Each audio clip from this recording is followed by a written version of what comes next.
HSC প্রথম বর্ষে তোমরা যারা রেগুলার কোর্সে শিক্ষার্থী আছো, আজকে আমরা ফিজিক্স ফার্স্ট পেপারের চ্যাপ্টার 5 কাজ ক্ষমতা শক্তি শুরু করব।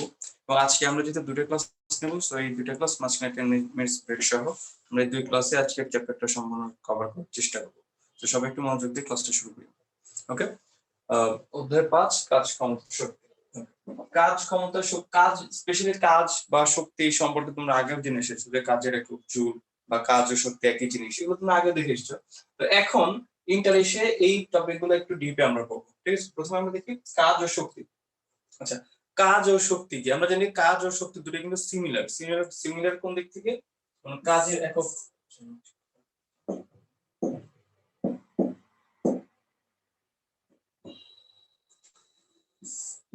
কাজের একক জুল, আবার এদিকে শক্তির একক কিন্তু আমরা জানি জুল। ঠিক আছে, ওকে। তো একটা বস্তুতে আমরা যদি কাজ করি, সেই কাজটাই হচ্ছে শক্তি রূপে সেই বস্তুতে জমা থাকে, কিংবা একটা বস্তুর যে শক্তি থাকে জমা, সেই বস্তুর শক্তিটুকু দিয়ে ওই বস্তু ওই কাজটুকু করতে পারে।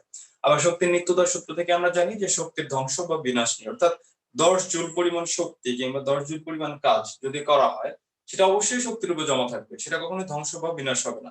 ভবিষ্যতে সেটা আবার কোনো না কোনো ভাবে ট্রান্সফার হয়ে যাবে, কিন্তু সেটা কখনোই ধ্বংস বা বিনাশ মানে হচ্ছে একদম উধাও হয়ে যাবে, ভ্যানিশ হয়ে যাবে, এটা সম্ভব না। একটা বস্তু আমি এখান থেকে যদি উপরে উঠাই, আমি নির্দিষ্ট পরিমাণ কাজ করলাম, ধরো 5 জুল কাজ করলাম, তাহলে এই কলমটাতে এখন 5 জুল শক্তি জমা আছে। সেটা আমি কিভাবে বুঝবো? কলমটা যখন ছেড়ে দিব, আমরা হাতে যখন এসে পড়লো, সে 5 জুল পরিমাণ কাজ করে নিচে পড়লো। তো এইভাবে অ্যাকচুয়ালি শক্তির যে কনভার্সন সেটা হয়। ওকে, তো এইভাবে আসলে কাজ ও শক্তি রিলেটেড। ধনাত্মক, শূন্য ও ঋণাত্মক কাজ। আচ্ছা, ধনাত্মক, শূন্য, ঋণাত্মক কাজ বোঝার আগে কাজের সংজ্ঞাটা একটু ভালো করে জানতে হবে। আমরা জানি কাজ ইকুয়ালস টু বল গুণন সরণ। এটা আমরা আগে থেকে পড়ে আসছি 9 যে বল গুণন সরণ। তো এখানে একটু ডিটেইলসে পড়তে হবে, সেটা হচ্ছে যে এই সরণটা অ্যাকচুয়ালি হচ্ছে বলের দিকে,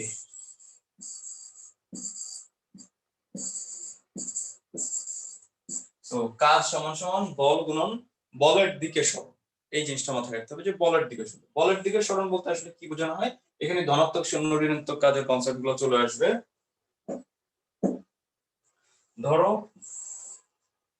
এখানে একটা বস্তু, একটা বল, সেটার দিকে বল দেওয়া হচ্ছে, এটা ফুটবল, সেটাকে এফ বলের দিকে ধাক্কা দেওয়া হচ্ছে, সেটা এদিকে সরণ হচ্ছে। তাহলে দেখো এদিকে যদি সরণ হয়, সেটা ধরা যাচ্ছে এই বিন্দু থেকে এই বিন্দুতে, এ থেকে বি তে যাবে। ওকে, সো এক্ষেত্রে এ থেকে বি এ বি সমান যদি এস হয়, তাহলে আমার ওয়ার্ক ইকুয়ালস হচ্ছে বল গুণন সরণ এফ ইনটু এস। ওকে, বল গুণন সরণ। সো বল এবং বলের দিকে বস্তু সরণ বলেছিলাম আগে, কারণ কি দেখো এই এসটা কিন্তু বলের দিকে কাজ করতেছে, সো এখানে কোনো ঝামেলা নেই, work equals to F S লিখে দেওয়া আছে। বাট নেক্সট এর যে কেসটা, সেটা দেখো এটা এ বিন্দু, ঠিক আছে, এটাও বি বিন্দু ধরো। ওকে, আর এটা মনে করো একটা পাহাড়। পাহাড় এখন হচ্ছে এই যে বল, এটাকে ধাক্কা, এই আগের একই বল দিয়ে ধাক্কা দেওয়া হচ্ছে এফ, কিন্তু এটা তো আলটিমেটলি হচ্ছে এই বরাবর সরণ হবে। তো এ বি, আচ্ছা এটাকে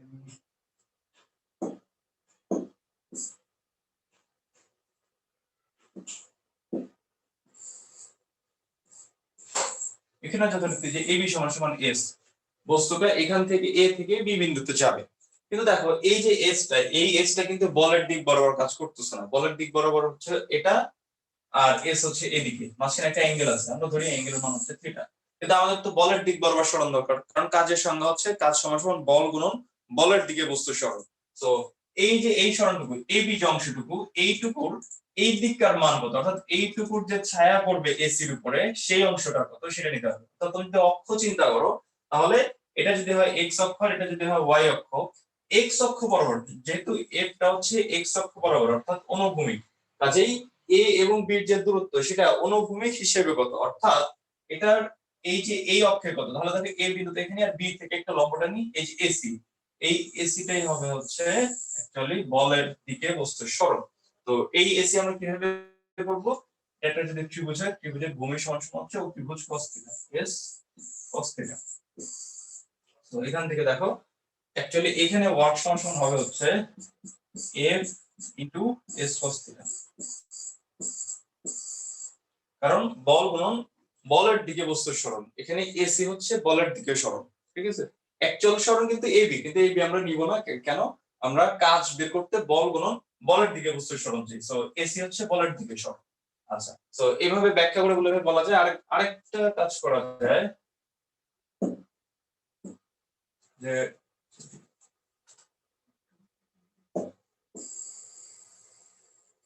W equals to Fs cos theta, এই চিত্রটা লাগবে, এই চিত্রটা দেখো। তো ফাইনালি আমরা লিখতে পারি যে ওয়ার্ক সমান সমান বল গুণন সরণ গুণন cos theta, এভাবে লেখা যায়, যেখানে থিটা হচ্ছে বল এবং সরণের মাঝখানকার কোণ। এইদিকে হচ্ছে বল এফ, এফ এর দিক হচ্ছে এস এর দিক, আর সরণ হচ্ছে অ্যাকচুয়াল সরণ হচ্ছে এস, এদিকে এ বির দিক। সো সরণ আর বলের মাঝখানে অ্যাঙ্গেল হচ্ছে থিটা, সো cos থিটা লিখব। সো অ্যাকচুয়াল সূত্রটা হচ্ছে যে W equals to বল গুণন সরণ গুণন cos থিটা, যেখানে থিটা হচ্ছে বল এবং সরণের মাঝখানকার কোণ। এটা হচ্ছে অ্যাকচুয়ালি কাজের সূত্র। আমরা এবার আসি পজিটিভ, নেগেটিভ আর শূন্য কাজ। ধরো এটা হচ্ছে গ্রাউন্ড লেভেল, এখান থেকে একটা বইকে উপরে উঠানো হচ্ছে। এই বইটাকে উপরে উঠাতে হলে হচ্ছে এর ওজনের সমান বল দিতে হবে উপরে ওঠানোর জন্য। সো সেক্ষেত্রে আর পজিটিভ কাজ, শূন্য কাজ এবং ঋণাত্মক কাজ, এটা কিন্তু ডিপেন্ড করে হচ্ছে কার সাপেক্ষে কাজ, অর্থাৎ কার দ্বারা কৃত কাজ হিসাব করতেছি সেটার উপর ডিপেন্ড করে। যেমন এখানে আমরা তিনটা কেস হিসাব করব যে মানুষের দ্বারা কৃত কাজ। তো একজন মানুষ যখন এই বইটাকে উপরে উঠাচ্ছে, একটা বই এই বইটাকে উপরে উঠাচ্ছে, তো সেক্ষেত্রে মানুষ বল প্রয়োগ করতেছে উপরের দিকে, বইটা উঠতেছে উপরের দিকে। তো সেক্ষেত্রে ওয়ার্ক সমান বল প্রয়োগ করতেছে এইদিকে, সরণ হচ্ছে কিন্তু এদিকে, কারণ বইটা তো উপরে উঠতেছে। তো W সমান F into S into cos S আর F যেহেতু একই দিকে, সো অ্যাঙ্গেল হচ্ছে 0 ডিগ্রি, সমান Fs। তাহলে কিন্তু ধনাত্মক কাজ, কিন্তু ধনাত্মক হলো। নেক্সট আমরা দেখি যদি এখান থেকে এই উচ্চতা থেকে বইটাকে নিচে নামাতে হয়, তাহলে কি হবে? বইটা কিন্তু ছেড়ে দিলে নিচে নেমে যাবে, সেক্ষেত্রে কিন্তু মানুষের নামাতে হলো না, আমরা সেই কেসটা কনসিডার করতেছি না। আমরা ভাবতেছি যে বইটাকে, ধরো এরকম একটা বই, বইটাকে এভাবে ধরে নিচে নামানো হচ্ছে, এই কেসটা। তো যখন আমরা বইটাকে ধরে এভাবে নিচে নামাই, তখন অ্যাকচুয়ালি আমরা কি করি? আমরা বল কোন দিকে প্রয়োগ করি একটু চিন্তা করে দেখো। সরণ তো অবশ্যই উপর থেকে নিচের দিকে হয়, কারণ বই আমরা এখান থেকে ধরে এখানে নিচে নামাচ্ছি, তার মানে অবশ্যই সরণ উপর থেকে নিচে, কারণ সরণের ডিরেকশন হচ্ছে আদি বিন্দু থেকে শেষ বিন্দু। সো এখান থেকে যদি এখানে নামাই আমি বইটা, সরণ হবে হচ্ছে যে এই অংশটুকু, এবং সরণের ডিরেকশন হবে হচ্ছে এইদিকে, এসে ডিরেকশন নিচের দিকে। কিন্তু মজার ব্যাপার হচ্ছে যে এখানে বলের দিক কিন্তু উপরের দিকে, অর্থাৎ বল কাজ করবে এখানে এইদিকে। এটা কিভাবে বুঝবো? অ্যাকচুয়ালি আমরা যখন কোনো কিছু নিচে নামাই, তখন কিন্তু আমরা নিচের দিকে বল দেই না। আসলে আমরা যেটা করি যে এই বস্তুর যে ওজন, সেই ওজনের ঠিক সমান না দিয়ে সেই ওজনের চাইতে আমরা কম বল উপরের দিকে দিই। তো এই বইটা হচ্ছে তার ওজনের কারণে নিচের দিকে অ্যাট্রাক্টেড হচ্ছে। তো আমি যদি সেই নিচের দিকের চাইতে কম বল দিই, তাহলে তো সেটা আস্তে আস্তে নিচে নামবে। এবং বেসিক্যালি এটাই হয় যখন আমরা একটা বই বা একটা বস্তু নিচে নামি, আমরা হচ্ছে উপরের দিকে বল দিই, কিন্তু সেটার ওজনের চাইতে কম বল দিই আমরা, যার ফলে সেটা নিচে নেমে যায়। তো এফ এর ডিরেকশন এদিকে, এস এর ডিরেকশন এদিকে, তার মানে বুঝতে পারছি যে এস এবং এফ এর মাঝখানে অ্যাঙ্গেল হচ্ছে 180 ডিগ্রি। সো W সমান এফ এস cos 180 সমান হচ্ছে cos 180 ডিগ্রি, মানে হচ্ছে -1, মানে মাইনাস এফ। তো এই যে দেখো ঋণাত্মক কাজ চলে আসলো। তাহলে মানুষের সাপেক্ষে এখানে হচ্ছে ধনাত্মক কাজ, এখানে ঋণাত্মক কাজ। আচ্ছা, আরেকটা জিনিস আছে, সেটা হচ্ছে শূন্য কাজ। শূন্য কাজ কখন? বইটা এখানে প্রথম ক্ষেত্রে আমরা বই উপরে উঠাচ্ছিলাম, সেকেন্ড কেসে আমরা হচ্ছে বই নিচে নামাচ্ছিলাম। আর ধরো ওই বইটাকে আমরা, ওই বস্তুটাকে আমরা এই উচ্চতা থেকে মানে উঠানো হয়েছে ফার্স্টে, তারপর এখান থেকে হেঁটে এখানে নিয়ে যাওয়া হয়েছে। তো এবার কি কাজ, তো সেটা আমরা দেখবো। তো এখান থেকে বইটা যখন উঁচু করে ধরে এখানে নিয়ে যাওয়া হচ্ছে, তখন কিন্তু সরণের ডিরেকশন এটুকু, এটুকু হচ্ছে সরণ এইদিকে। আর বল কোন দিকে কাজ করে? একটা জিনিস যখন আমরা উঁচু করে ধরে থাকি, তখন বল উপরের দিকে কাজ করে, এটা একটু আগে আমি বলছি। বা যখন আমরা একটা কিছু নিচের দিকে নামাই, আমরা কিন্তু আলটিমেটলি উপরের দিকেই বল দিই। আবার যখন একটা কিছু ধরে হেঁটে এগিয়ে যাই তখন আমরা হাঁটি হচ্ছে পা দিয়ে, কিন্তু বইটা যে ধরে রাখছি বইয়ের উপর কিন্তু বল আমরা উপরের দিকেই দিচ্ছি। একটা জিনিস এইভাবে ধরে রাখছি তার মানে হচ্ছে যে তার ওজন নিচের দিকে যতটুকু কাজ করতেছে আমি ঠিক বল উপরের দিকে দিচ্ছি, যার ফলে এখানে ধরে রাখছি বইটা।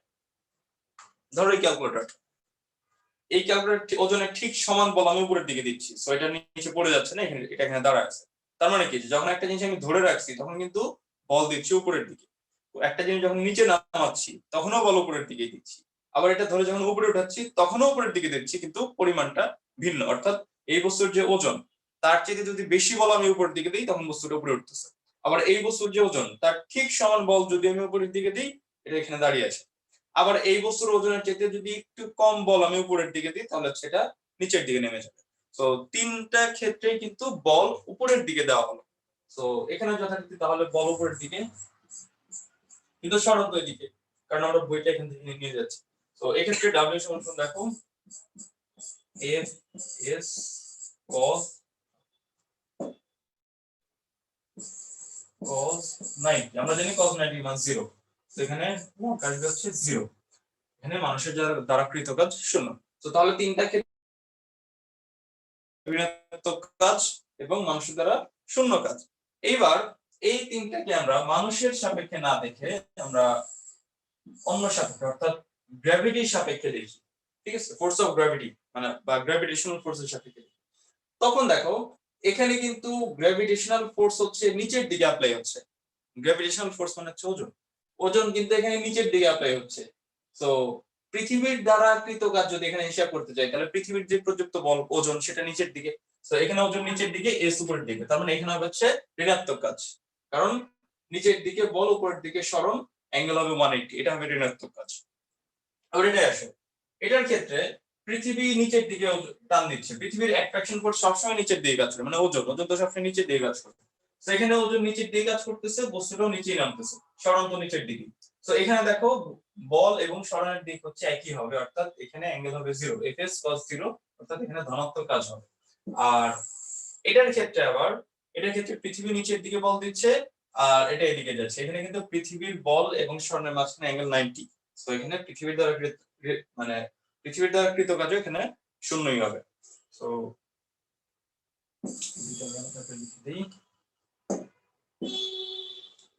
পৃথিবীর দ্বারা বল আমরা যদি F E দিই, F E পৃথিবীর দ্বারা প্রযুক্ত বল, এটা হচ্ছে F E।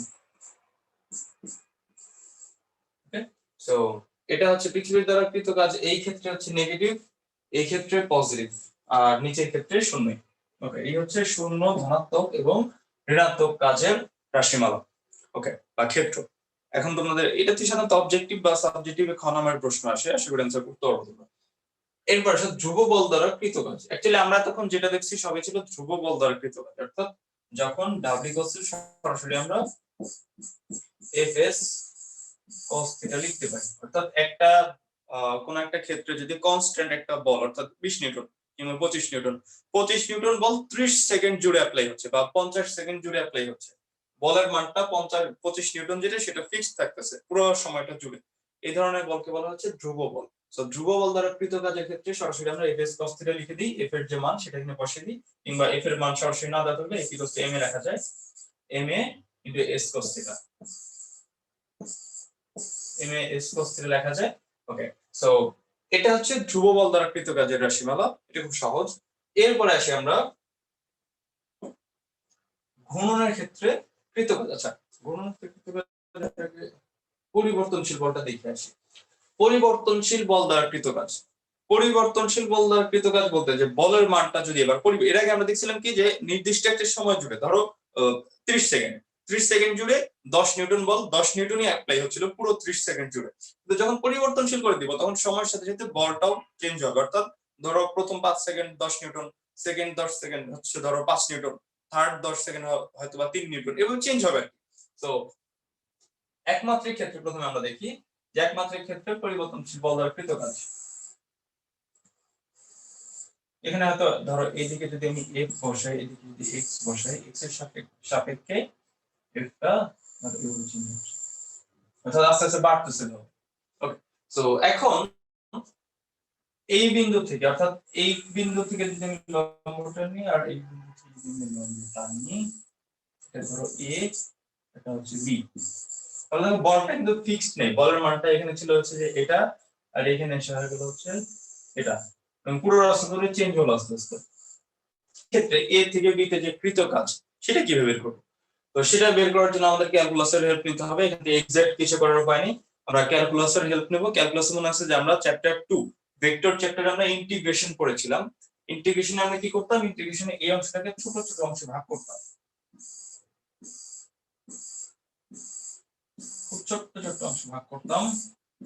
কেন করতাম? এই ছোট্ট অংশটা এতই ছোট যে এই অংশে আমরা ধরে নিতে পারি যে বলটা কনস্ট্যান্ট। এটাকে আরো অনেক যদি ছোট ছোট অংশে ভাগ করতে পারি আমরা, সেক্ষেত্রে আমরা ধরে নিতে পারি যে এই ছোট্ট অংশের জন্য আমার হচ্ছে এফটা কনস্ট্যান্ট।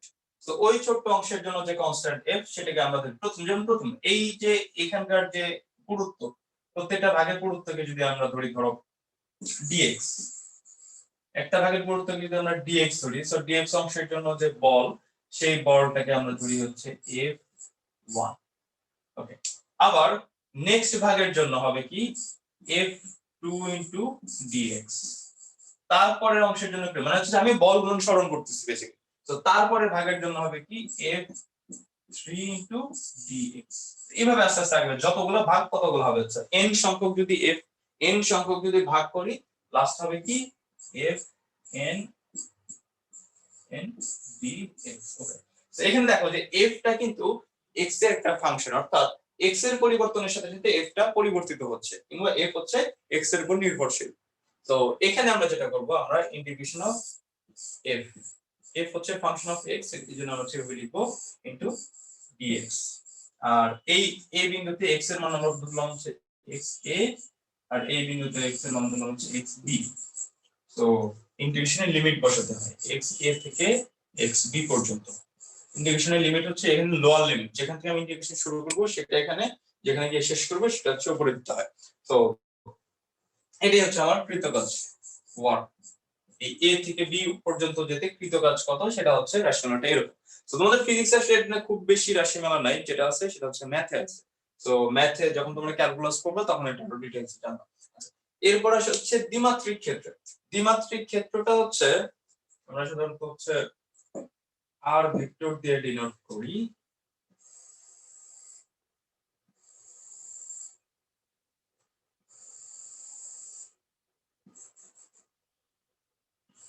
এই একটা বিন্দু ধরলাম,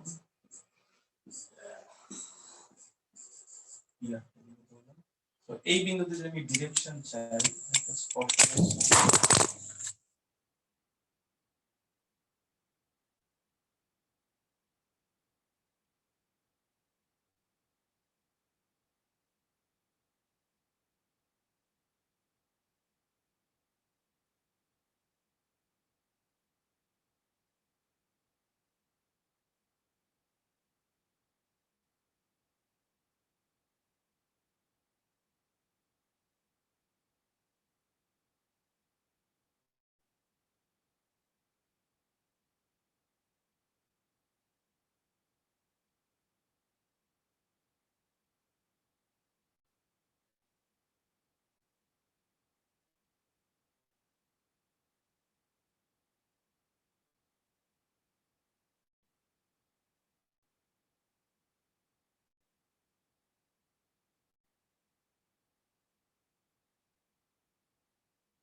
টিচার,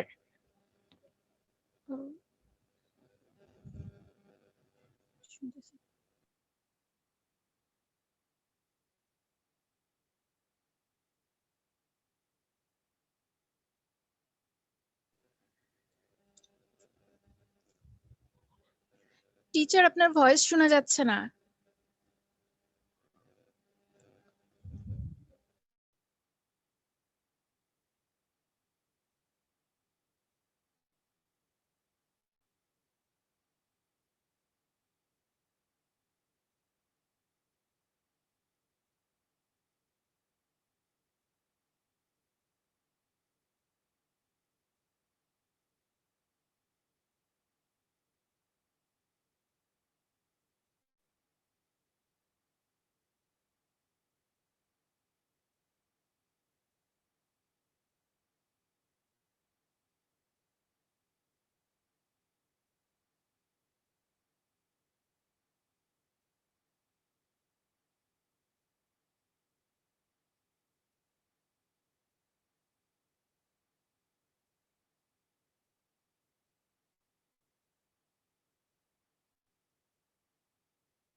যেটা করব টাউ ইনটু থিটা।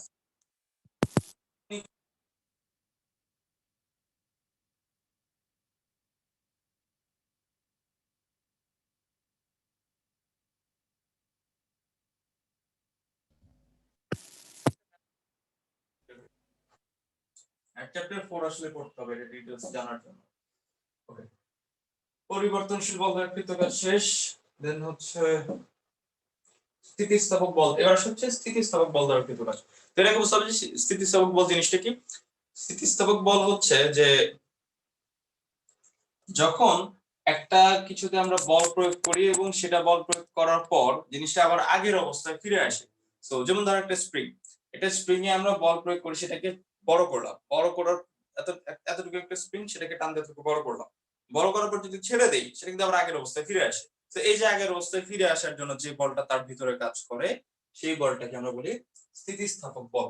সো স্থিতিস্থাপক বল দ্বারা কৃত কাজ সেটা আমরা কিভাবে বের করব। ধরো একটা সাপোর্ট ওয়াল, একটা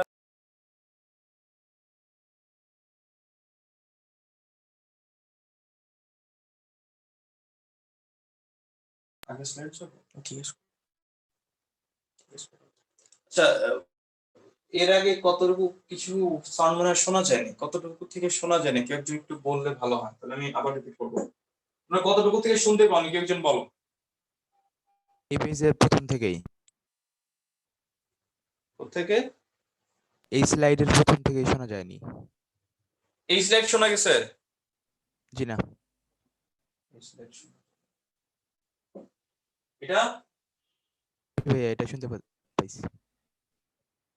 ওকে, তাহলে আমরা এই স্লাইড দেখি। এই স্লাইডে ছিল হচ্ছে দ্বিমাত্রিক, অর্থাৎ দ্বিমাত্রিক ক্ষেত্রে আমরা এখানে মেনলি দেখতেছিলাম যে পরিবর্তনশীল বল দ্বারা কৃত কাজ। তো প্রথম ক্ষেত্রে দেখছিলাম যে পরিবর্তনশীল বল বলতে যে সেটা একমাত্রিক ক্ষেত্রে বলটা একটা মাত্রায় পরিবর্তন হচ্ছে, আর দ্বিমাত্রিক ক্ষেত্রে আমরা দেখছিলাম যে বলটা বিভিন্ন ডিরেকশনে পরিবর্তন, বলের মান এবং দিক দুটোই পরিবর্তন হচ্ছে। এর আগে শুধুমাত্র বলের মানটা পরিবর্তন হচ্ছে। তো এখানে যখন এরকম চেঞ্জ হবে তখন আমরা ভেক্টরের মাধ্যমে আসলে ইন্টিগ্রেশন করব। যেমন ধরো যে এ বিন্দুটা বি বিন্দুটা, এখানে হচ্ছে এই আর এর ডিরেকশনের সাথে f1 হচ্ছে এই থিটা অ্যাঙ্গেল করছে, আর এদিকে হচ্ছে আর এর ডিরেকশনের সাথে f2 ধরি আমরা, যেহেতু মান দিক দুটোই চেঞ্জ, সেটা হচ্ছে এখানে থিটা অ্যাঙ্গেল করছে। তো এখানে আমরা কৃত কাজটা আসলে কিভাবে বের করব, অর্থাৎ যখন দ্বিমাত্রিক ক্ষেত্র তখন যেটা করতে হয় যে f ডট dr, অর্থাৎ এখানে f ভেক্টর আর হচ্ছে আর অর্থাৎ রেডিয়াস ভেক্টর নিয়ে কাজ করতে হয়। কারণ আমরা রেডিয়াস ভেক্টর কেন নিচ্ছি, রেডিয়াস ভেক্টর নেওয়ার সুবিধা হচ্ছে যে এটা দিয়ে দ্বিমাত্রিক ক্ষেত্র খুব সহজে বোঝানো যায়। সো দ্বিমাত্রিক ভেক্টর dr ইনটু f, অর্থাৎ এখানে আমরা ডট গুণ করছি কারণ আমরা জানি কাজ হচ্ছে এক প্রকার স্কেলার রাশি। সো f ডট dr, আর এখানে লিমিট হচ্ছে, যেহেতু আমরা a থেকে b পর্যন্ত কাজ বের করা দরকার, a থেকে b পর্যন্ত হচ্ছে লিমিট নিলাম, আর a থেকে আর b, আর এখানে dr অর্থাৎ r এর সাপেক্ষে f কে ইন্টিগ্রেশন করতেছি, এই কারণে এই r এর লিমিট দিতে হবে এখানে এবং এখানে।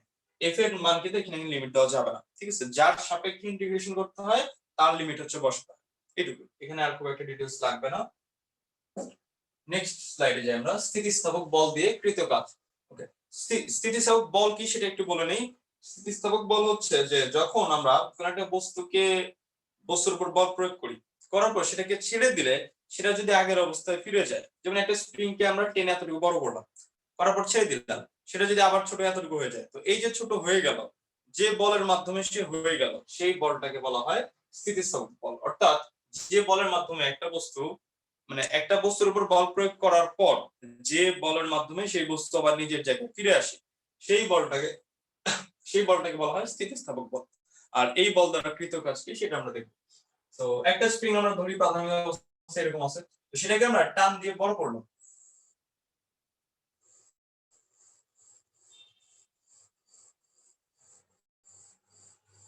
বড় করে ফেললাম, তাহলে এদিকে আমি বল প্রয়োগ করছি,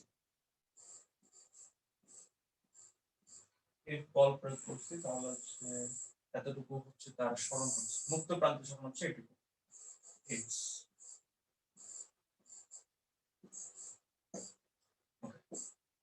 তো এই f বল প্রয়োগ করার ফলে x সরণ হলো, সেক্ষেত্রে এখানে কৃত কাজ যে w সমান হবে হচ্ছে half into k x square. Okay, তো এখন k জিনিসটা কি জানতে হবে, কে হচ্ছে স্প্রিং ধ্রুবক বা স্প্রিং কনস্ট্যান্ট। এটা আবার কোত্থেকে আসে আমরা একটু সূত্রে যাই। F s is proportional to minus 6, এটা হচ্ছে স্প্রিং এর জন্য সত্য। সেটা কি? সেটা হচ্ছে যে স্প্রিং দ্বারা যে প্রযুক্ত বল সেটা হচ্ছে এদিকে কাজ করতেছে F s হচ্ছে স্প্রিং এর যে প্রযুক্ত বল। যখন আমি এদিকে F বল প্রয়োগ করব তখন ঠিক বিপরীত সমান এবং বিপরীত বল কিন্তু স্প্রিং ও দিবে, সেটাকে আমরা F s বলতেছি, এবং সেটা ডিরেকশন কিন্তু উল্টো দিকে। তাহলে দেখো যে এই F আর F s এর মান সমান। আর আচ্ছা আগে এটা আর এটা দিয়ে দেখি যে F এর মান আর X এর মান কিন্তু সরাসরি প্রপোর্শনাল। কেন? কারণ আমি যত বেশি বল প্রয়োগ করব তত বেশি সরণটা হবে, একটা স্প্রিং এ যত বেশি জোরে টান দিব তত বেশি সে বড় হবে। সো এদিকে F আর X হচ্ছে সরাসরি প্রপোর্শনাল মানে মানের দিক থেকে। আর এটার সাথে যদি এটা রিলেট করি, এদের মান কিন্তু একইভাবে প্রপোর্শনাল। কেন? কারণ হচ্ছে F বাড়া মানে হচ্ছে F s বাড়া। সো এটা বাড়লে আবার এটাও বাড়বে। সো এখান থেকে বলা যায় যে F s proportional to X।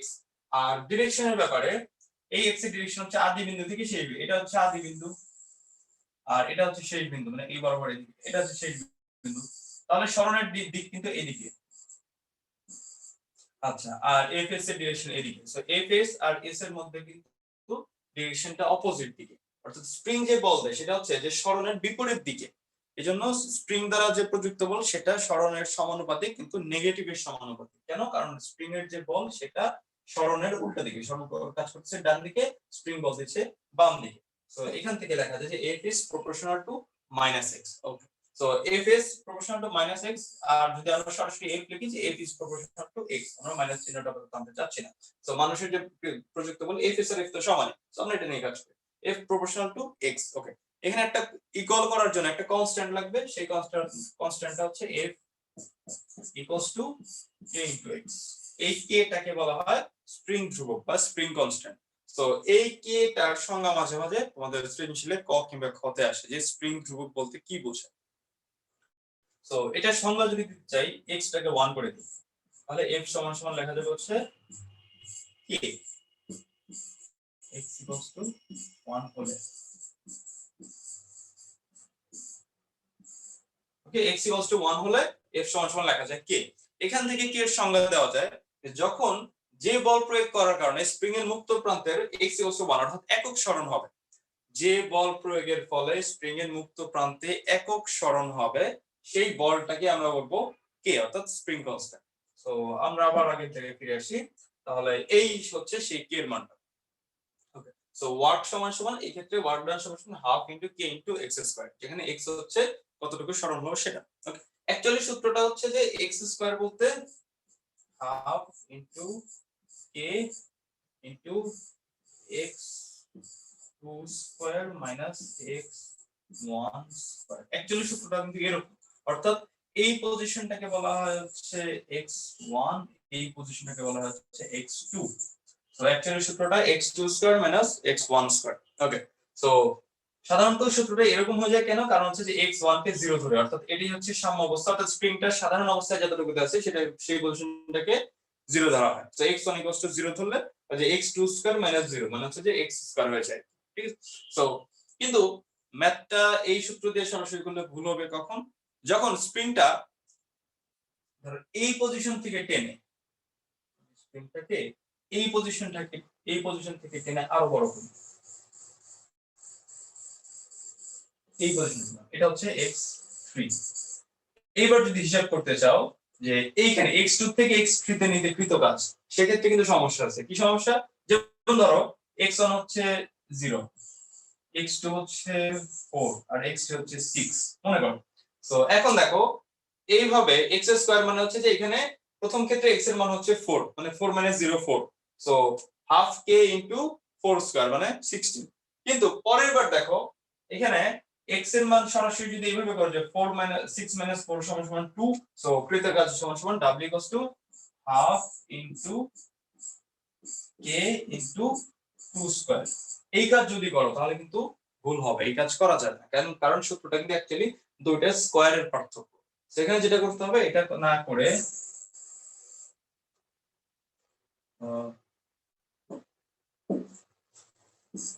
Half into k into 6 square minus 4 square এটা করতে হবে। তাহলে দেখো মানটা তো আলাদা হয়ে যায়। এর আগে আমরা বলছিলাম হাফ কে ইনটু 2 স্কয়ার মানে হাফ ইনটু কে ইনটু 4। তো এটা কাটাকাটি হয়ে ফাইনাল থাকবে হচ্ছে 2k। आंसर থাকবে হচ্ছে 2k। 4 আর নিচে 2 আছে সো 2k থাকবে। আর এখানে দেখো आंसर কত আসে। হাফ কে ইনটু অর্থাৎ হাফ কে ইনটু 6 স্কয়ার হচ্ছে 36, 4 স্কয়ার হচ্ছে 16। সো 36 থেকে 16 গেলে হচ্ছে 20। সো এখানে দেখো आंसर থাকবে হচ্ছে 10k। এর মান যা সেটা বসাতে দিলে হবে। সো দেখো এটা কিন্তু কারেক্ট, এটা অ্যানসারটা কারেক্ট, আর আগেরটা কিন্তু ভুল, এটা কিন্তু ভুল। ওকে, সো কেউ কিন্তু এই কাজটা করতে যাবে না। যখন দেখবা যে 0 থেকে না ইনিশিয়াল একটা সরণ আছে সেখান থেকে আরেকটা জায়গায় নিতে কতটুকু কৃতকাজ সেটা যদি বের করতে বলে সেটা কিন্তু অবশ্যই এই সূত্র দিতে হবে। তখন কিন্তু এই সূত্র দিলে মিলবে না। আর যদি দেখো যে হ্যাঁ শূন্য অবস্থা থেকে এতটুকু সরণ ঘটানো হয়েছে তখন আসলে এটা দিলে হবে। এইটাই অ্যাকচুয়ালি এটা যেখানে এই নেক্সট যে অংশটুকু সেটার মানটা 0 বসে দিতে হবে। তো অ্যাকচুয়াল সূত্র কিন্তু এটা। আচ্ছা, স্থিতি সব বল দিয়ে কৃত কাজ। নেক্সট আমরা দেখব মহাকর্ষ অভিকর্ষ বল দ্বারা কৃত কাজ। ওকে, মহাকর্ষ অভিকর্ষ ক্ষেত্রে সাধারণত হচ্ছে যে অভিকর্ষ বলটাই বেশি লাগে। অভিকর্ষ বল দ্বারা কৃত কাজ সেটা আমি দেখাই দিই। সেটা হচ্ছে ধরো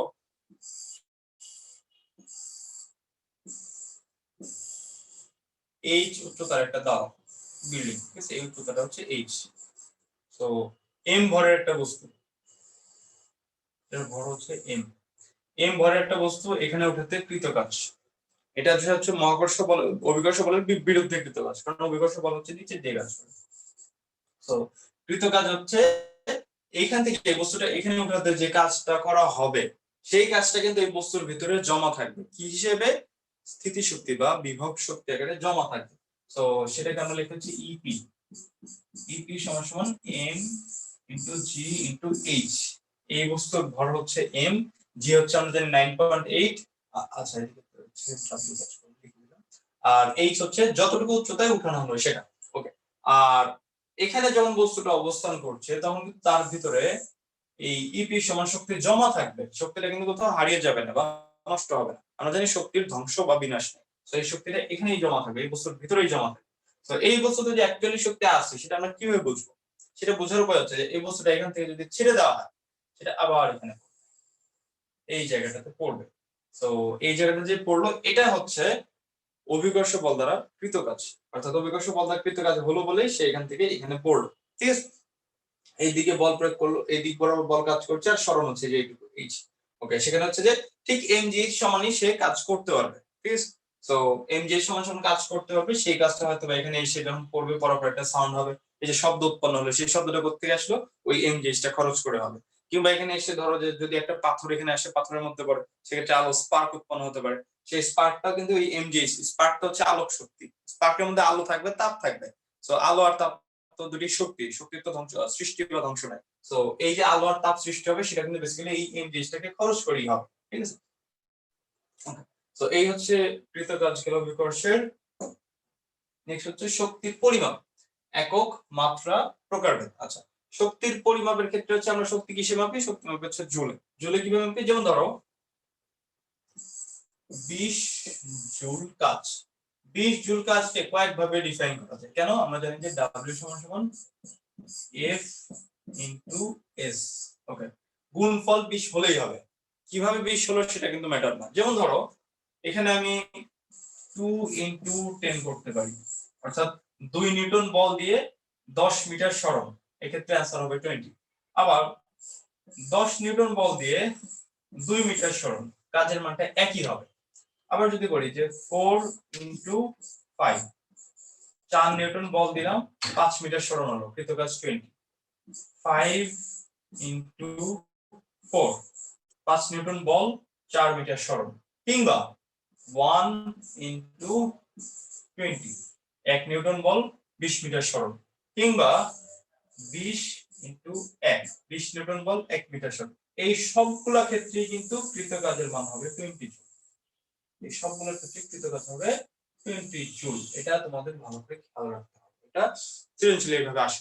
ঠিক আছে, যে 20 জুল কাজ বলতে কি বোঝো? তো 20 জুল কাজ বলতে এখানকার কয়েকটা দেখাই দিবে, তোমরা যতগুলো দেখাতে পারো।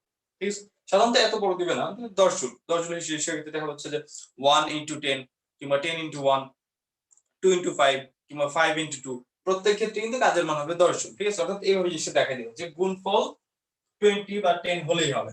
তো সেটা কিভাবে হচ্ছে সেটা কিন্তু ম্যাটার না, ঠিক আছে? ওকে, এরপরে আসে হচ্ছে মাত্রা। সো মাত্রা আমরা হিসাব করি, মাত্রা কিভাবে আনবো? এফ আর এস থেকে আনবো। 1 সমান সমান হচ্ছে এফ ইনটু এস। এফ এর একক হচ্ছে নিউটন ইনটু এস হচ্ছে মিটার। আচ্ছা, নিউটনকে আমরা ভাঙি, নিউটনকে ভাঙলে হচ্ছে kg m s inverse 2 into metre সমান সমান হচ্ছে kg metre square second inverse 2। So এটাকে যদি আমি মাত্রা সমীকরণ দিই, কেজি, কেজির জন্য আসবে হচ্ছে এম, সেটা আমি সাইডে লিখি। কেজির জন্য আসবে হচ্ছে এম হচ্ছে মিটার, মিটারের জন্য আসবে হচ্ছে এল, এল স্কয়ার, এস এর জন্য হচ্ছে টি, এস ইনভার্স মানে হচ্ছে টি ইনভার্স 2। এটা হবে হচ্ছে মাত্রা, আর মাত্রা সবসময় থার্ড ব্র্যাকেট দিতে হবে, ঠিক আছে? আর কোনটার জন্য কি মাত্রা এটা তোমার চ্যাপ্টার 1 এ মুখস্থ করে ফেলার কথা, না করলে মুখস্থ করে ফেলবো। ওকে, আর আরেকটা জিনিস যে নিউটন সমান সমান যেটা লেখা যায় এটা মুখস্থ থাকতে হবে। 1 নিউটন সমান সমান 1 kg metre per second inverse 2 লেখা যায়, তার মুখস্থ থাকতে হবে। সব সময় তুমি হিসাব করে করে ক্যালকুলেশন করে করে করার সময় পাবে না, ঠিক আছে? মুখস্থ থাকতে হবে। আবার জুল সমান সমান, জুল সমান সমান হচ্ছে এনএম, এটা মুখস্থ রাখতে হবে। নিউটন ইনটু মিটার মানে হচ্ছে যে এফএস, এটা হচ্ছে এফ আর এটা হচ্ছে এস। সো জুল সমান সমান এনএম, এটা মুখস্থ রাখতে হবে। আবার নিউটন সমান সমান কেজি এমএস ইনভার্স 2 মুখস্থ রাখতে হবে, ঠিক আছে? এরপরে আমরা আসি গতিশক্তি কি। গতিশক্তি হচ্ছে যে গতির কারণে কোনো বস্তুতে যে শক্তি জমা হয় সেটাকে বলা হচ্ছে গতিশক্তি। তো গতির কারণে শক্তি জমা হয় কিভাবে, মানে প্র্যাকটিক্যাল যদি এক্সাম্পল দেখি তাহলে ক্লিয়ার হবে। যেমন ধরো একটা একটা হালকা একটা বেড়া দেওয়া হয়েছে, একটা ট্রাক খুব স্পিডে এসে যদি বেড়াটার সামনে পড়ে, ট্রাকটা কি করবে? ধাক্কা দিবে, ধাক্কা দিয়ে বেড়াটাকে ভেঙে ফেলে চলে যায়। তো এই যে ট্রাকটা ধাক্কা দিয়ে সেটাকে ভেঙে চলে গেল, তো এই ধাক্কা দিয়ে যে ভাঙলো, ভাঙার জন্য তো হচ্ছে কাজ হলো। এই কাজটা কোত্থেকে আসলো? ট্রাকের হচ্ছে গতি ছিল, ট্রাকের গতি থেকে হচ্ছে ট্রাকের গতিশক্তি, আর সেই গতিশক্তি থেকে হচ্ছে কৃত কাজ যে সে ভেঙে আর চলে গেল, অর্থাৎ বল প্রয়োগ করলো, বল প্রয়োগ করে সরণ ঘটালো, সামনে যে জিনিসটা ছিল সেটাকে ধাক্কা মেরে সেটাকে নিয়ে গেল, সরণ হলো। তো গতির কারণে যে কাজ বা কাজ করার ক্ষমতা হয় একটা জিনিসের, বা গতির কারণে যে শক্তি সঞ্চার হয় সেটাকে আমরা বলি গতিশক্তি। তো সেটা আমরা যখন মেজার করি সেটা কিভাবে করি, সেটা হচ্ছে যে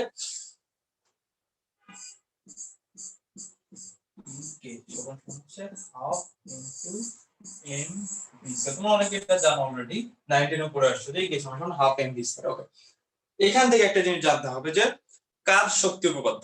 কাজ শক্তি উপপাদ্য কি, যে ধরো এ বিন্দু, এটা হচ্ছে বি বিন্দু, এখানে বেগ ছিল হচ্ছে ইউ, বেগ ছিল হচ্ছে ভি। ওকে, তো ইউ বেগে যাচ্ছিল, এরপরে এখানে কি হচ্ছে বেগটা হলো ভি। ধরো ইউ বেগে একটা গাড়ি যাচ্ছিল, তারপর হচ্ছে সামনে একটা বাধা পড়ছে, সেই বাধাটাকে সে এখান থেকে ধরো ধাক্কা দিয়ে নিয়ে এখানে নিয়ে গেছে। তো একটা জিনিস যদি একটা বেড়া বা একটা কিছুকে ধাক্কা দিয়ে একটা গাড়ি যদি নিয়ে যায়, গাড়ির স্পিড কি সেটা হলো কমবে, তো এখান থেকে স্পিড কমে ভি হলো। ওকে, তো এখন আমাদের বের করতে হবে যে কৃত কাজ কতটুকু। তো কাজ শক্তি উপপাদ্য বলে যে একটা অংশে এ থেকে বি অংশ যদি আমরা ক্যালকুলেশন করি, একটা নির্দিষ্ট অংশে বা একটা নির্দিষ্ট সময়ে যদি কাজ হয় তাহলে অতটুকুই গতিশক্তি হ্রাস পাবে। আবার বলি যে একটা নির্দিষ্ট অংশ যদি যতটুকু যে পরিমাণ কাজ হবে ওই পরিমাণ গতিশক্তি হ্রাস পাবে, এবং গতিশক্তি যে হ্রাস পাবে অ্যাকচুয়ালি গতিশক্তি হ্রাস পেয়ে কিন্তু কাজটা হলো, অর্থাৎ গতিশক্তিই কাজে কনভার্ট হলো। তো রিলেশনটা কেমন, এই জায়গার গতিশক্তি হচ্ছে হাফ এম ইউ স্কয়ার, আর এখানে যেহেতু আমি বলছি যে গতিশক্তি কমে গেছে, তো মাইনাস করি, minus half m v square equals to হবে এই অংশে যে কৃত কাজ ডব্লিউ এ থেকে বি, ডব্লিউ ই। ওকে, তো এই হচ্ছে কাজ, এই জিনিসটার নাম হচ্ছে কাজ শক্তি উপপাদ্য। এটা কিন্তু তোমাদের খ নাম্বার সৃজনশীলে আসতে পারে যে কাজ শক্তি উপপাদ্য কি ব্যাখ্যা করে। তো কাজ শক্তি উপপাদ্য বলে কি, যে কোন একটা অংশে কৃত কাজ সমান সমান ওই অংশের আদি আর শেষ বিন্দুর মধ্যে গতিশক্তির পার্থক্য। তো গতিশক্তির পার্থক্য সমান কৃত কাজ, খুব সহজ। এই হচ্ছে কাজ শক্তি উপপাদ্য। ওকে, গতিশক্তির মাধ্যমে গতিশক্তির গাণিতিক রাশিমালা আসলে দেখিয়ে ফেলছি, গতিশক্তির গাণিতিক রাশিমালা। ওকে, প্রতিপাদন এটা খুব বেশি ডিপে যাওয়ার দরকার নেই, করতে পারবো না যতটুকু এখানে যতটুকু গতিশক্তির রাশিমালা দেখাচ্ছি নাও অন্য কিছুদের সময় দিয়ে। আচ্ছা, ঘূর্ণায়মান বস্তুর ক্ষেত্রে গতিশক্তি এটা কেমন? এর আগে আমরা ঘূর্ণায়মান বস্তুর ক্ষেত্রে কৃত কাজ সেটা রাশিমালা দেখছিলাম যে বল গুণন সরণ ছিল হচ্ছে রৈখিক ক্ষেত্রে, আর ঘূর্ণন ক্ষেত্রে ছিল হচ্ছে বলের জায়গায় ছিল টর্ক, সরণের জায়গায় ছিল থিটা। এখানে আমরা কি দেখবো যে ঘূর্ণায়মান বস্তুর ক্ষেত্রে, তো সেটা কেমন? রৈখিক ক্ষেত্রে হচ্ছে হাফ এম ভি স্কয়ার, এটা ওকে, একে সমান সমান এটা। আর ঘূর্ণনের ক্ষেত্রে ই কে সমান সমান হবে হচ্ছে হাফ আই ওমেগা স্কয়ার। আচ্ছা, এখানে আই কি ওমেগা কি তোমরা সম্ভবত জানো না, কারণ এগুলো সব হচ্ছে চ্যাপ্টার 4 থেকে আনা। চ্যাপ্টার 4 পড়লে একটু ক্লিয়ার হবে। ওমেগা হচ্ছে এখানে ভি হচ্ছে রৈখিক বেগ, আর ওমেগা হচ্ছে কৌণিক বেগ। ওকে, এটা তো সিমিলার, খুব সহজেই বোঝা যায় যে ভি রৈখিক বেগ, সেখানে হচ্ছে ওমেগা কৌণিক বেগ। আর এম এর জায়গায় আমরা রিপ্লেস করে দিচ্ছি হচ্ছে আই দিয়ে। আই এর ব্যাপারটা একটু বুঝতে হবে। আই কে বলা হয় হচ্ছে জড়তার ভ্রামক। জড়তার ভ্রামক কি সেটা একটু ডিটেইলসে যাওয়ার বিষয়, আমি সংক্ষেপে বলে দিই। I equals to m k square, যেখানে এম হচ্ছে বস্তুটার ভর, কে হচ্ছে চক্রগতির ব্যাসার্ধ। এটা একটা ডিপ কনসেপ্ট, সো এখানে আসলে এই টপিক আমরা শুরু করব না, জাস্ট জেনে রাখো, এখন পরে তখন পড়াবো। তো আই হচ্ছে জড়তার ভ্রামক, ওমেগা হচ্ছে কৌণিক বেগ। তো এখানে ঘূর্ণন ক্ষেত্রে রাশিমালা হচ্ছে equals to half I omega square, আর রৈখিক ক্ষেত্রে হাফ এম স্কয়ার তো জানো 19 থেকে পড়ে আসছে। এটা নতুন, এটা এখন নতুন, সেটা ভাবে ইউজ করে রাখো যে ঘূর্ণন ক্ষেত্রে গতিশক্তি সমান হাফ আই ওমেগা স্কয়ার। আবার বলছে হাফ আই ওমেগা স্কয়ার, ঠিক আছে? যেখানে আই সমান সমান দেখা যায় এম কে স্কয়ার। এম হচ্ছে বস্তুর ভর, কে হচ্ছে চক্রগতির ব্যাসার্ধ। চক্রগতির ব্যাসার্ধের জন্য বিভিন্ন রাশিমালা আছে, সেগুলো হচ্ছে চ্যাপ্টার 4 মুখস্থ করতে হবে।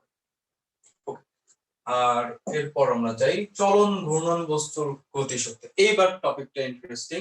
যেমন ধরো একটা চাকা দিয়ে আমরা হিসাব করি, এই চাকার ব্যাসার্ধ হচ্ছে আর, এটা সেন্টার। ওকে, তো চাকার ব্যাসার্ধ আর, ভালো কথা। এই চাকাটা ভি বেগে সামনের দিকে এগিয়ে যাচ্ছে, আবার সেটা ঘুরতেছেও, কিন্তু ঘুরতে ঘুরতে এগোচ্ছে। তো ঘুরতেছে, তো তার ওমেগা কৌণিক বেগে ঘুরতেছে, আর সামনে এগিয়ে যাচ্ছে ভি রৈখিক বেগে। এবার প্রশ্ন হচ্ছে এই চাকার ভর ধর হচ্ছে এম। এবার প্রশ্ন হচ্ছে যে এই বস্তুর গতিশক্তি কত? তাহলে দেখো এই বস্তু কিন্তু রৈখিক বেগের জন্য একটা গতিশক্তি আছে, আর ঘূর্ণনের জন্য একটা গতিশক্তি, ঘূর্ণনের জন্য ঘূর্ণন গতিশক্তি আছে। তো এই বস্তুর টোটাল গতিশক্তি যে সেটা দুটি যোগ করতে হবে। ই টোটাল, আচ্ছা টোটাল গতিশক্তি ওকে টোটাল সমান সমান হচ্ছে রৈখিক ক্ষেত্রে তো সহজ, এটার ভর যদি m দেই তাহলে হচ্ছে half m v square, plus এটা যদি কৌণিক বেগ থাকে, যেহেতু হচ্ছে ব্যাসার্ধ দিছি আর, সো কৌণিক ক্ষেত্রে আমরা জানি কি হাফ আই ওমেগা স্কয়ার,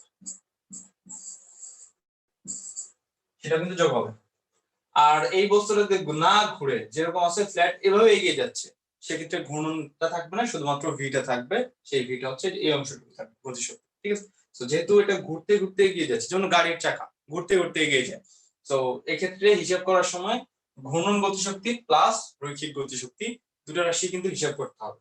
তো ঘূর্ণন গতিশক্তি হচ্ছে half I omega square plus রৈখিক গতিশক্তি হচ্ছে হাফ এম ভি স্কয়ার। ওকে, এই হচ্ছে বস্তুর চলন ঘূর্ণন গতিশক্তি। দুটো আমরা যোগ করলাম। নেক্সট হচ্ছে গতির সাথে ভরবেগের সম্পর্ক। এটা আসলে তোমরা জানো যে ভরবেগ আমরা জানি কি, যে ভরবেগ আমরা পি দিয়ে ডিনোট করি। পি সমান সমান হচ্ছে এমভি, ভর গুণন বেগ। সো গতির সাথে বলতে হচ্ছে গতিশক্তির সাথে আমরা ভরবেগের রিলেশন করব। সেটা কিভাবে দেখো, আমরা জানি ই কে সমান সমান লেখা যায় half into m v square, দেখা যায়? আমরা একটু সূত্র দেখে আসলাম।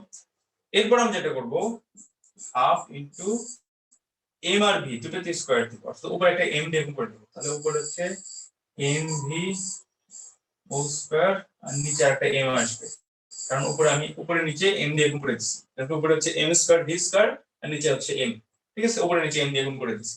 তো এম ভি সমান সমান পি লেখা যায়। তো এটাই গোস আমরা ফাইনালি লিখতে পারি যে উপরে হচ্ছে p স্কয়ার নিচে হচ্ছে 2m, p square divide by 2m। এটা হচ্ছে ভরবেগ এবং গতিশক্তির মধ্যে সম্পর্ক। যে p স্কয়ার ভরবেগ যদি t হয়, গতিশক্তি হবে কি p স্কয়ার বাই 2m। তো অনেক সময় সরাসরি ভরবেগ দেওয়া থাকবে, সেখান থেকে গতিশক্তি বের করতে বলবে, তার জন্য এভাবে কিন্তু এই সূত্রটা খুব ইম্পর্টেন্ট লাগবে, যে p স্কয়ার বাই 2m। ওকে, এটা গেল। নেক্সট হচ্ছে স্থিতিশক্তি বা বিভব শক্তি। আমরা বিভব শক্তির টপিকে চলে যাই। ওকে, বিভব শক্তির সংজ্ঞাটা অনেকে আসলে বোঝে, সংজ্ঞাটা আসলে অনেকে বোঝে না, 19 মুখস্থ করে আসে কিন্তু পরে বোঝে না যে কি গতিশক্তি। বিভব শক্তির সংজ্ঞায় দুটো জিনিস ইম্পর্টেন্ট, একটা হচ্ছে অবস্থা, এটা হচ্ছে অবস্থান। কোন বস্তুর অবস্থা, গতিশক্তিতে আমরা দেখেছিলাম যে কোন বস্তুর গতির কারণে যে শক্তি সঞ্চার হয় তাকে আমরা গতিশক্তি বলি। বিভব শক্তিতে এসে কোন বস্তুর অবস্থা কিংবা অবস্থান পরিবর্তনের জন্য তার ভিতর যে শক্তি জমা হয় সেটাকে আমরা বলবো বিভব শক্তি। তো অবস্থা এবং অবস্থানের পরিবর্তনটা আসলে কেমন সেটা একটু দেখি। অবস্থা পরিবর্তন বলতে ধরো একটা স্প্রিং, স্প্রিং হচ্ছে এটুকু, সেটাকে তুমি টেনে এতটুকু বললাম, এই স্প্রিংকে টেনে এতটুকু বললাম, তাহলে তুমি এটার অবস্থা পরিবর্তন করলো। অবস্থান কিন্তু পরিবর্তন হয়, এই প্রান্তে যেখানে ছিল সেখানে আছে, অবস্থান কিন্তু পরিবর্তন হয়নি, এটা হচ্ছে অবস্থা পরিবর্তন। তো এখানে যখন আনছো, এখানে আনার পরে কিন্তু তার একটা কাজ করার ক্ষমতা সৃষ্টি হলো। কিভাবে? ছেড়ে দিলে সে আবার এখানে চলে আসতে পারবে, এটাই তার কাজ করার ক্ষমতা, যে ছেড়ে দিলে সে বল প্রয়োগ করে কিন্তু এদিকে আসবে, বা এখানে টেনে এই যে একটা বস্তু লাগাই দাও, তার হচ্ছে যে সে এই বস্তুটাকে টেনে এদিকে নিয়ে আসবে, তো তার কাজ করার ক্ষমতা সৃষ্টি হচ্ছে। তো এখানে অবস্থা পরিবর্তনের জন্য তার ভিতর শক্তি জমা হচ্ছে, যেটা দিয়ে সে কাজ করতে পারে। ওকে, আর অবস্থান পরিবর্তন কিভাবে? যে এর আগে আমরা দেখলাম যে একটা বিল্ডিং এর উপর যদি একটা বল এখান থেকে এখানে উঠাচ্ছি, এটা বলকে এখান থেকে উঠাই, তাহলে তার আমরা অবস্থান পরিবর্তন করলাম। অবস্থান পরিবর্তনের ফলে তার ভিতরে কিন্তু বিভব শক্তি জমা হচ্ছে। সেই শক্তিটা কখন আমরা টের পাবো? যখন হচ্ছে এটাকে ছেড়ে দিব, তখন সে এতটুকু কাজ এক্স্যাক্টলি এখানে নিচে এসে করতে পারবে। তো সেটা হচ্ছে অবস্থান পরিবর্তনের কারণে সঞ্চিত শক্তি। তো তাহলে বিভব শক্তি বা স্থিতিশক্তির ভিতরে দুটো জিনিস কি, একটা হচ্ছে অবস্থা পরিবর্তন, আর একটা হচ্ছে অবস্থান পরিবর্তন। দুই কারণে যে শক্তি সেটাকে আমরা বিভব শক্তি বলি, মানে দুটার যেকোনো একটি কিন্তু বিভব শক্তির মধ্যে পড়ে। তো স্প্রিং এর ক্ষেত্রে হচ্ছে অবস্থা পরিবর্তনের কারণে বিভব শক্তি জমা হয়, আর এটা হচ্ছে যে অবস্থা পরিবর্তনের কারণে বিভব শক্তি জমা। এই হচ্ছে অবস্থা পরিবর্তন। এই ক্ষেত্রে হচ্ছে শক্তি সমান কৃতকাজ সমান সংযুক্ত শক্তি সমান সমান হাফ কে এক্স স্কয়ার, আর এই ক্ষেত্রে কৃতকাজ কিংবা সংযুক্ত শক্তি হচ্ছে mgh, অর্থাৎ বিভব শক্তির যে রাশি ইপি হচ্ছে mgh সেটা। ওকে, তো এরপর হচ্ছে অভিকর্ষজ বিভব শক্তি। অ্যাকচুয়ালি অভিকর্ষজ বিভব শক্তি পড়াই ফেলছি তবে, যে এটা এই উচ্চতায় যদি একটা বস্তুকে উঠানো হয় সেক্ষেত্রে তার ভিতরে যে শক্তি জমা হয় সেটাকে বলা হচ্ছে বিভব শক্তি। সেটা যদি আমরা ছেড়ে দিই তাহলে ঠিক এক্স্যাক্টলি অপোজিট দিকে সে, মানে যেখান থেকে আমরা উঠালাম সেটা আবার ডেরিভেটিভ যখন পড়বে এক্স্যাক্টলি সমান কাজ সে করতে হবে। ওকে, অর্থাৎ যখন আমরা এখানে উঠেছিলাম তখন অভিকর্ষ শক্তির বিরুদ্ধে, আমরা অভিকর্ষ বলের বিরুদ্ধে যেহেতু নিয়ে গেছিলাম, তো তার ভিতরে শক্তি জমা হয়েছে, তখন ছেড়ে দিলাম, সেই শক্তি জমা শক্তি ব্যবহার করে সে কাজ করতে পারবে। অভিকর্ষ বিভব শক্তি। স্প্রিং এর সঞ্চিত বিভব শক্তি হাফ কে এক্স স্কয়ার পড়াই ফেলছি। হচ্ছে কোয়ার গভীরতা সংক্রান্ত রাশিমালা। হ্যাঁ, এই জিনিসটা একটু ইম্পর্টেন্ট, কারণ কোয়ার গভীরতা থেকে তোমাদের বিভিন্ন ম্যাথ আসে, পরীক্ষায় অনেকে ভুল করো। তো কোয়ার গভীরতা সম্পর্কিত রাশিমালাটা কেমন?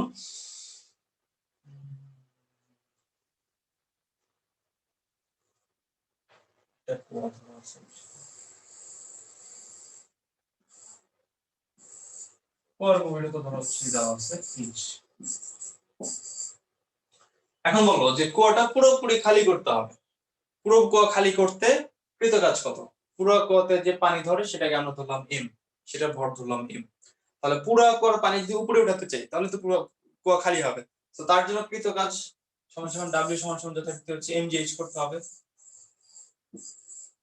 এম ভরের একটা বস্তুকে এইচ উচ্চতায় উঠাতে কৃত কাজ কি? এমজিএইচ। তো টোটাল পানির ভর ধরলাম হচ্ছে এম, তাহলে সেটাকে হচ্ছে আমরা এইচ উচ্চতায় উঠায় ফেলবো, তাহলে তো কুয়াটা খালি হবে। সেম জিনিস, হিসাব খুব সহজ। কিন্তু না, এখানে তো আমরা পুরো পানিটাকে একটা বস্তু ধরে একবারে টান দিয়ে উপরে উঠাই তা না, আমরা পানি একটু একটু করে উপরে উঠাই। তো এখানে এই এইচটা ব্যবহার করা যাবে না, এইচ সরাসরি ব্যবহার করা যাবে না। এখানে যেটা করতে হয় এইচ এভারেজ, এইচ এভারেজটা ব্যবহার করতে হয়। এই এইচ এভারেজ বের করার সূত্র আছে, তবে মনে রাখবে এটা কিন্তু শুধুমাত্র কুয়া খালি করার ক্ষেত্রে, ঠিক আছে? কুয়া খালি করার ক্ষেত্রে যে এমজিএইচ ব্যবহার না করে এমজিএইচ এভারেজ। তো এইচ এভারেজ কিভাবে ব্যবহার করতে হয় সেটা আমরা পরের স্লাইডে, খুব সহজ। ধরো এটা হচ্ছে কুয়া,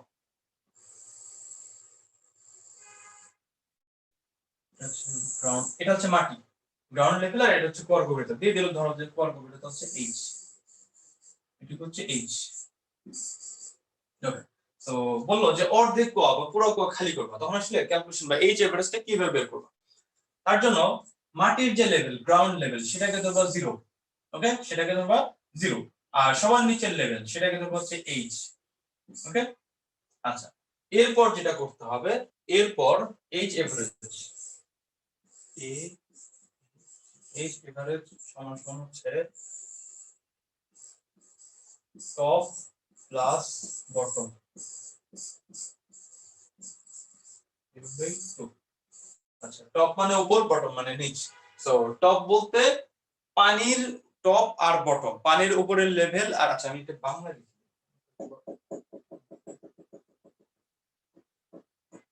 এইচ এভারেজ সমান সমান হচ্ছে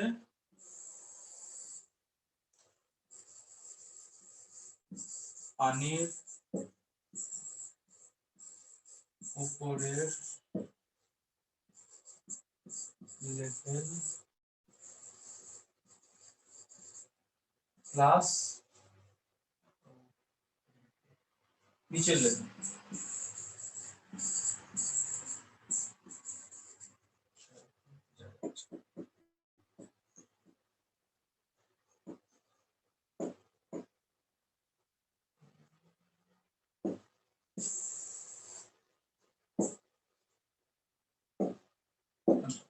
নিচে লিখি,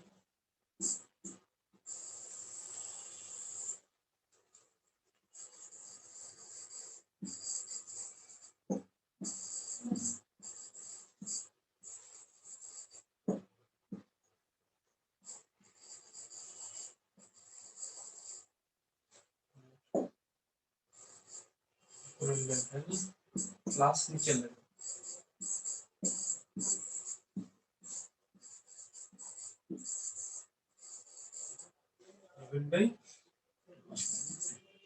এটা হচ্ছে সূত্র, যে পানির উপর লেভেল ডিভাইডেড বাই নিচের লেভেল, পানির উপর লেভেল প্লাস নিচের লেভেল ডিভাইড বাই 2। খুব সহজ হিসাব। পানি বলতে কি, যে যতটুকু অংশ খালি করব আমরা, যেমন সম্পূর্ণ কুয়া খালি করব, তাহলে সম্পূর্ণ কুয়ার পানি যদি উঠে, সম্পূর্ণ কুয়ার পানির জন্য উপরের লেভেল হচ্ছে 0 আর নিচের লেভেল হচ্ছে এইচ। তাহলে সম্পূর্ণ কুয়া খালি করতে এইচ এভারেজের সূত্র হবে